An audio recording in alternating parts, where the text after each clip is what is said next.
Assalamualaikum warahmatullahi wabarakatuh. Alhamdulillahi rabbil alamin, wassalatu wassalamu ala al-mab'uthi rahmatan lil alamin, sayyidina wa maulana Muhammadin wa ala alihi wa sahbihi ajma'in, amma ba'd. Ayyuhal mustami'un al-kiram, para pendengar yang kami hormati,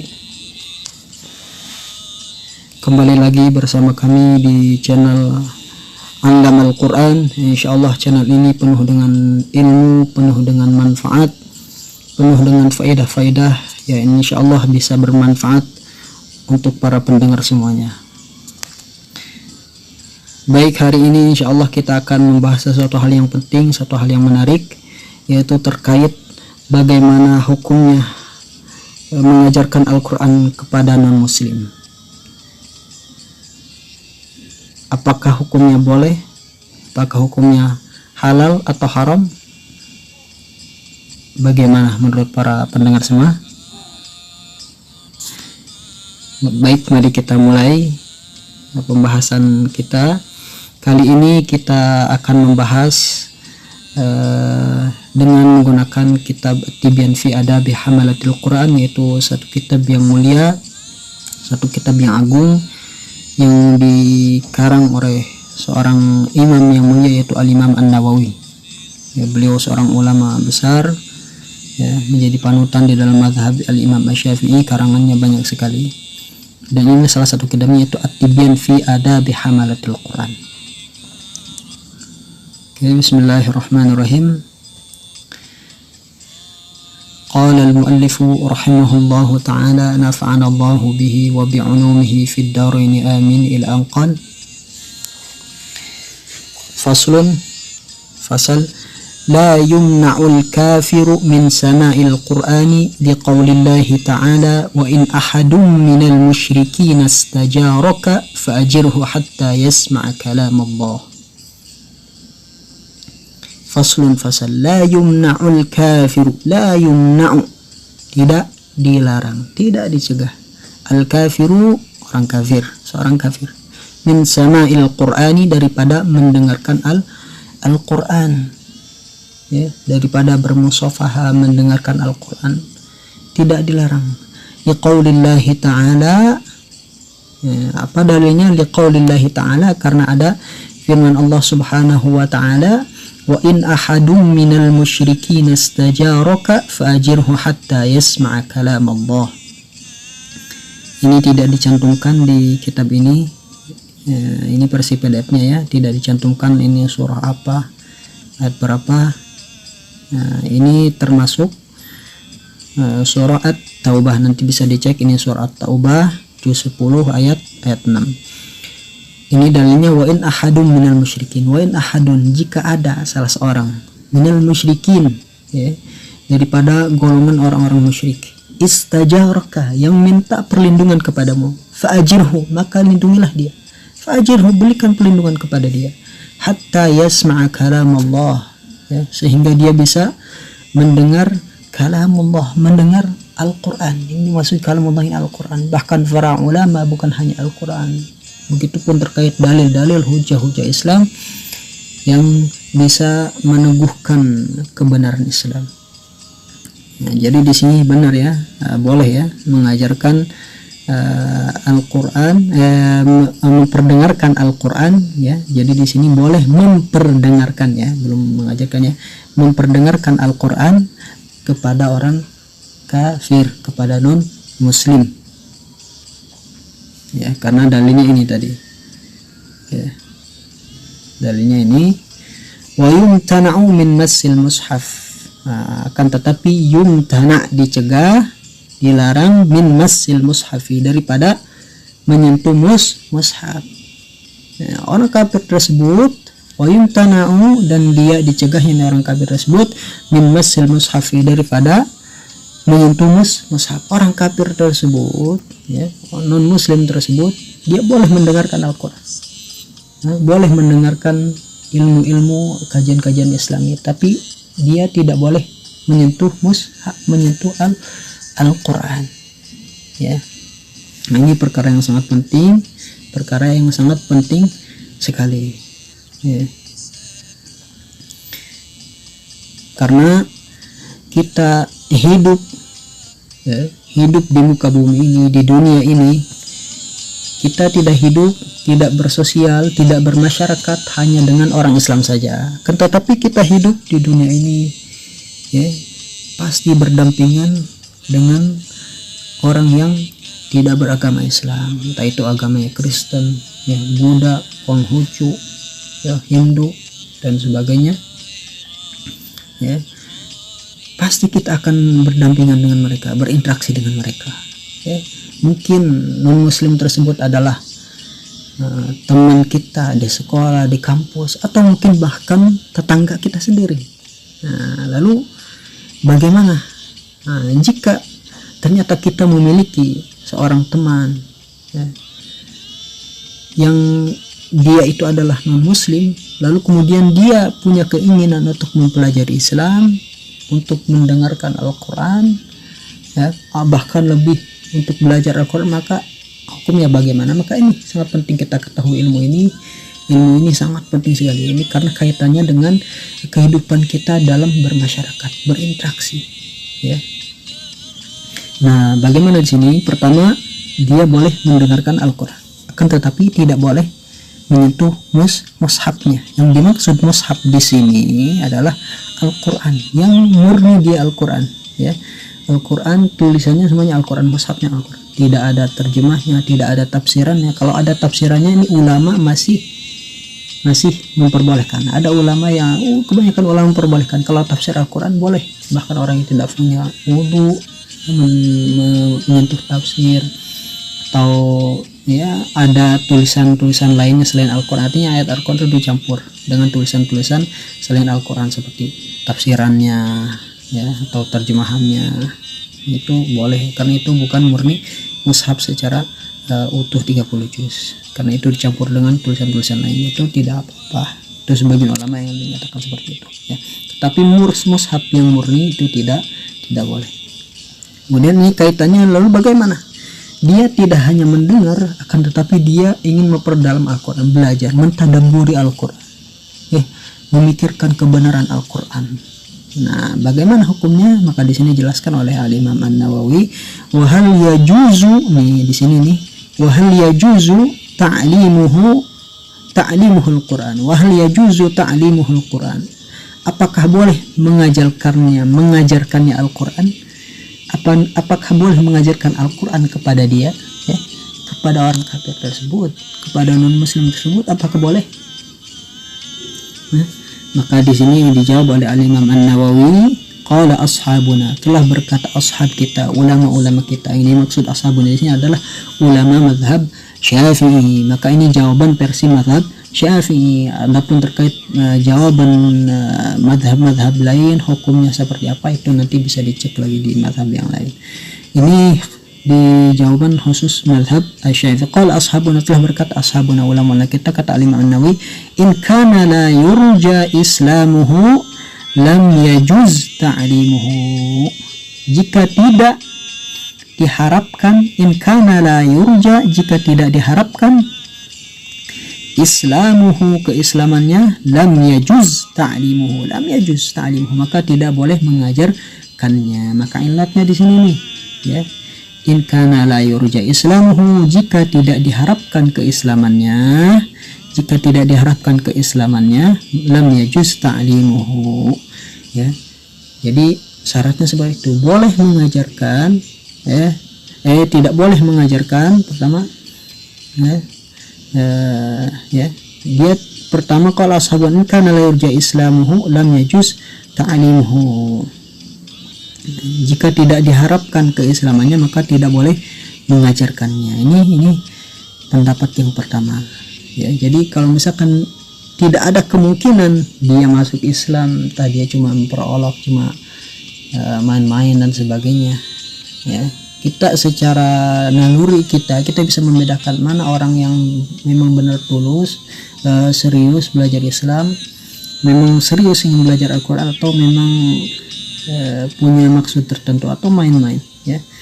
Kita tahu ada potensi keislamannya apa enggak. In kana la yurja islamuhu lam yajuz ta'limuhu, jika tidak diharapkan keislamannya, lam yajuz ta'limuhu, tidak terlihat nih tanda-tanda dia ingin masuk Islam atau bagaimananya, lam yajuz ta'limuhu, tidak boleh diajarkan.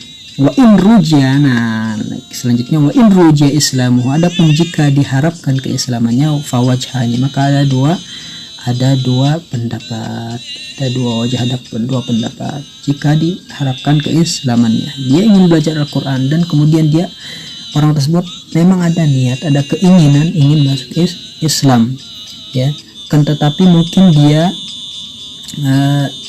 ingin meyakinkan dirinya dulu, ingin lebih yakin, ya dia ingin masuk Islam itu memang dia benar-benar yakin, benar-benar mantap secara logika dia, secara keyakinan dia, hati dia benar-benar mantap.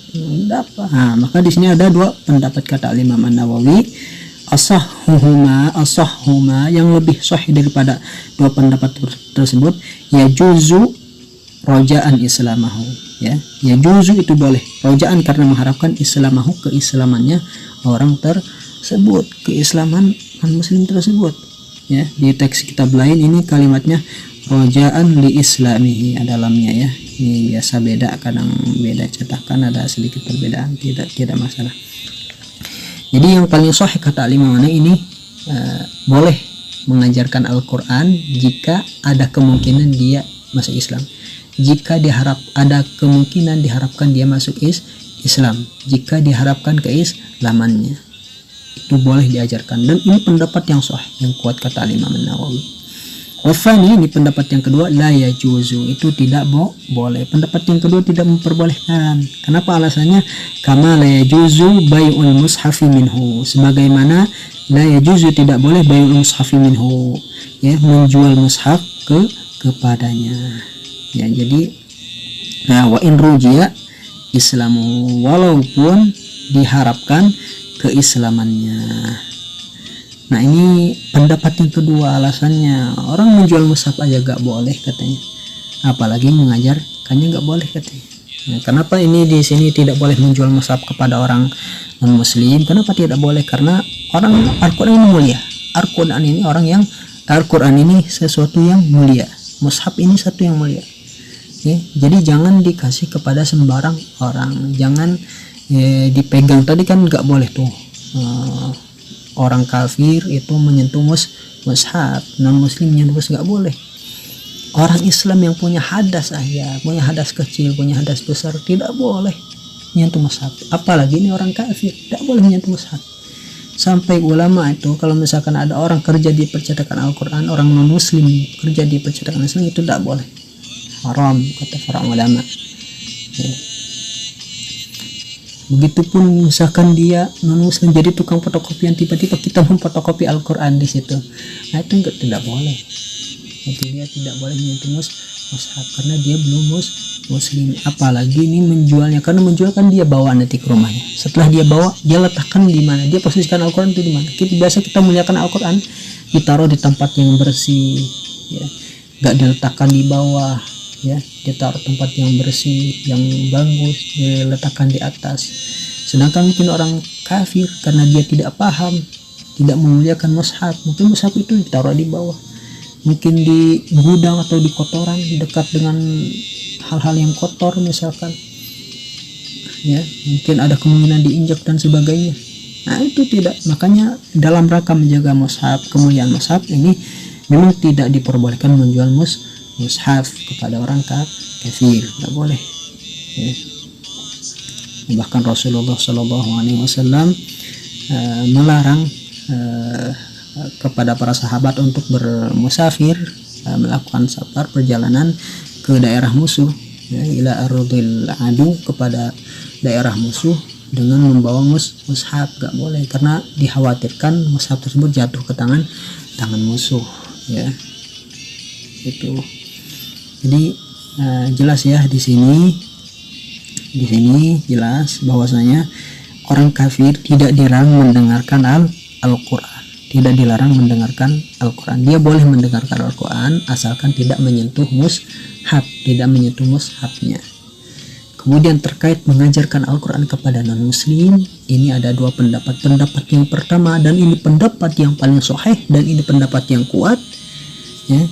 Pendapat yang kuat kata Al-Imam An-Nawawi, ini boleh dengan syarat diharapkan keislamannya tadi, ada potensi dia masuk Islam. Yang kedua, tidak memperbolehkan walaupun ada kemungkinan dia masuk Islam walaupun diharapkan keislamannya. Tentu secara objektif, secara keilmuan kita akan ikut pendapat yang pertama. Ini pendapat yang sahih, katanya ikut pendapat yang pertama ya. Termasuk saya mungkin akan ikut pendapat yang pertama. Secara keilmuan boleh nanti. Ya, ikut yang pendapat pertama, pendapat yang kedua boleh secara keilmuan, secara objektif keilmuan. Akan tetapi kita dalam rangka dakwah ya, dalam rangka mendakwahi non muslim, maka kita ikut pendapat yang pertama ini. Dan tentu ini pendapat yang sahih, yang kuat. Ya, karena kita ingin menolong saudara kita, ya, teman kita, ya, ingin menolong teman kita. Karena kekafiran itu, ya, kekafiran tidak menyembah kepada Allah, kemusyrikan menyembah selain Allah itu adalah satu kecelakaan yang amat besar sekali, satu kecelakaan yang amat besar sekali, yang harus kita tolong. Kalau kita melihat seseorang di jalan, tiba-tiba dia dari jauh sudah terlihat akan tertabrak mobil atau motor, otomatis kita kan langsung menolong, kan, langsung menolong dia, langsung menolong orang tersebut tanpa pikir panjang, langsung kita tolong karena tahu orang tersebut dalam kondisi bahaya, ya. Atau ada orang buta, ya, atau ada orang buta, dia nggak tahu bahwasanya di depannya itu ada jurang, ada lubang, misalkan ada lubang atau ada jurang. Kita melihat, pasti kita kan otomatis akan langsung menolong tanpa pikir panjang, dengan sigap, dengan segera. Nah, terhadap hal seperti itu, kecelakaan sifatnya orang yang ingin celaka di jalan, kita dengan sigap menolong tanpa pikir panjang, tanpa kenal siapa. Lalu bagaimana dengan kecelakaan akidah?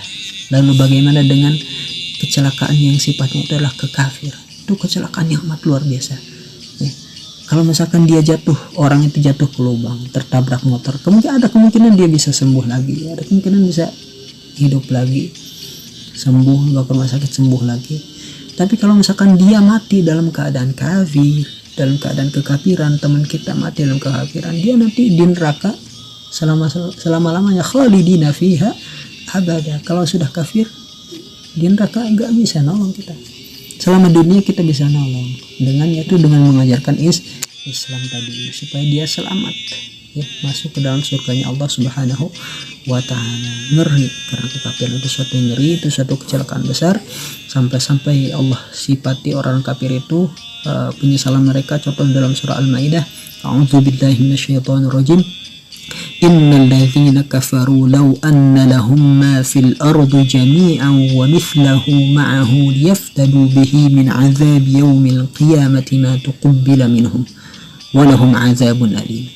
Innal ladzina kafaru, sesungguhnya orang-orang yang kafir, yang mereka telah ingkar kepada Allah. Law anna lahum ma fil ardi jami'an, seandainya bagi mereka memiliki, seandainya mereka memiliki kekayaan, ya, law anna lahum ma fil ardi jami'a, seandainya dia memiliki kekayaan yang ada di muka bumi ini, ya, law anna lahum ma fil ardi jami'a, dia memiliki kekayaan seisi bumi, semuka bumi, wa mithlahu, bahkan semisalnya, 2 kali lipatnya. Ini dia punya kekayaan sebanyak harta kekayaan yang ada di bumi ini, ya. Harta kekayaan tersebut tujuannya apa? Liyaftadu bihi min azabi yaumil qiyamah, agar dia bisa menebus, ya, dengan harta kekayaan tersebut, min azab yaumil qiyamah, daripada azab Allah pada hari kiamat. Akan tetapi kata Allah, ma tuqabbala minhum, tidak akan diterima, kata Allah. Gak ada gunanya lagi harta sebanyak apapun, gak ada gunanya lagi, ya. Harta seisi dunia ini gak ada gunanya lagi di hadapan Allah, karena dia kafir, karena dia ingkar, gak bisa menebus tuh harta, ya. Harta seisi dunia itu gak bisa nebus, gak bisa. Nah, maka kita harus menyelamatkan orang tersebut, jangan sampai dia nanti di yaumil qiyamah termasuk orang-orang yang menyesal. Walahum adzabun alim, dan bagi mereka ada azab yang pedih. Ya, kita ini sebagai kemudahan bagi kita, ada pendapat di kalangan ulama, fatwa ulama memperbolehkan kita mengajarkan Al-Quran kepada non muslim dengan syarat dia diharapkan keislamannya, atau memang dia punya keinginan untuk belajar Islam, ingin paham, ingin masuk Islam, ya itu bagus, kita ajarkan. Kita harus semangat sebagaimana kita semangatnya menolong orang yang akan kecelakaan di pinggir jalan. Ya, kita harus nolong orang-orang yang ingin masuk Islam, apalagi dia ingin masuk Islam. Bahkan di dalam kitab Hasyiah Al-Bajuri, ya, di dalam kitab Hasyiah Al-Bajuri ini termasuk penjabaran daripada kitab Fathul Qarib, ya. Kitab Fathul Qarib ini disyarahi lagi, diperluas lagi pembahasannya oleh Imam Ibrahim Al-Bajuri dengan nama kitab Hasyiah Al-Bajuri. Di situ ada pembahasan terkait dengan wal kafiru idza aslama. Jadi ada pembahasan di dalam kitab Hasyiah Al-Bajuri itu tentang kesunahan orang kafir ketika masuk Islam, ya. Sunnah untuk mandi, al-ghuslu, ya. Ightisalat al-masnunah, ya. Nah, ada mandi yang disunahkan, itu termasuk ketika orang kafir masuk Islam. Tetapi kata Syekh Ibrahim Al-Bajuri, beliau dalam kitabnya Hasyiah Al-Bajuri menerangkan, jika datang seseorang kepada seorang ustadz, katanya seorang kafir datang ke ustadz, saya mau masuk Islam. Tiba-tiba kata ustadznya, sana mandi dulu, sana mandi dulu baru kesini lagi, katanya. Nah itu kata Syekh Ibrahim Al-Bajuri, ustadz tersebut udah kufur, katanya, udah kufur. Kenapa? Karena dia ridho dengan kekafiran orang tersebut yang datang kepadanya sekian detik, padahal dia dengan seketika dia bisa mengislamkannya saat itu. Ketika datang kepada dia bisa langsung mengislamkannya, yaitu dengan cara mentalkinkan 2 kalimat syahadah. Nggak perlu nanti disuruh mandi dulu. Lalu gimana kalau nanti tiba-tiba disuruh mandi dulu, pas mandi tiba-tiba meninggal, gimana? Nah, tanggung jawab Ustaz tadi. Nah, kenapa dikatakan Syekh Ibrahim Al-Bajuri menyatakan bahwasanya orang tersebut kafir, zahir kekafirannya? Kenapa? Karena liridhahu, karena keridhaan dia, ya, keridhaan dia terhadap kekafiran sekian detik. Bayangkan ada seorang datang kepada kita ingin masuk Islam, harusnya kan kita langsung nolong, kan? Itu kecelakaan besar. Bayangkan tadi kalau kita analogikan, bandingkan orang yang mau celaka di jalan, sedang dalam kondisi celaka, kita kan langsung nolong, langsung sigap menolong. Lalu tiba-tiba orang masuk Islam, orang kafir mau masuk Islam, kita malah dinanti-nanti. Justru kekafiran itu kecelakaan yang luar biasa, yang besar, yang harus kita segera tolong, yang harus segera kita islamkan saat itu juga ketika datang kepada kita. Jangan sampai kita tunggu dulu, saya ke air dulu, tunggu dulu, saya mau dandan dulu. Enggak boleh itu. Tunggu dulu, itu dengan tunggunya tersebut seolah-olah kita ridho dengan kekafiran dia dengan sepersekian detik, sepersekian menit. Ya, itu enggak boleh seperti itu. Harus segera. Karena kita sifatnya menolong orang dalam kecelakaan yang amat luar biasa, itu kecelakaan yang sifatnya kekafiran. Maka dalam hal dakwah pendapat ini dipakai termasuk dalam mengajarkan Islam, mengajarkan Al-Quran, yang mana Al-Quran adalah sumber hukum Islam. Ya, kita tahu bahwasanya banyak dari kalangan para sahabat ketika membaca Al-Quran, mendengar Al-Quran, kemudian takjub, lalu kemudian hatinya bergetar dan masuk Islam, seperti bagaimana kisahnya yang masyhur, yaitu Sayyidina Umar bin Khattab, ya, Sayyidina Umar bin Khattab. Masyhur sekali itu kisahnya, dan banyak kisah-kisah yang lainnya yang bisa kita lihat di kitab-kitab sejarah, ya, kira-kira seperti itu. Jadi pahamnya, kesimpulannya orang kafir tidak dilarang mendengarkan Al-Quran, akan tetapi dilarang menyentuhnya. Terkait mengajarkannya, pendapat yang kuat memperbolehkan mengajarkan Al-Quran kepada orang kafir dengan syarat dapat diharapkan keislamannya. Ya, pendapat yang kedua, tidak memperbolehkannya, ya, walaupun diharapkan keislamannya, ya, walaupun diharapkan keislamannya, ya. Nah, kurang lebih seperti itu ya, kurang lebih seperti itu. Itulah yang bisa kami sampaikan, mudah-mudahan bermanfaat. Jangan lupa untuk mendukung channel ini, untuk kemajuan channel ini. Silahkan like, subscribe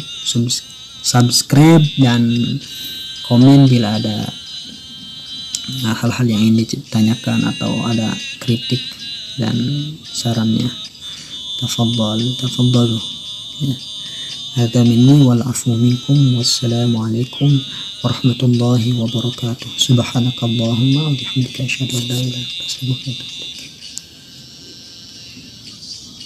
Assalamualaikum warahmatullahi wabarakatuh.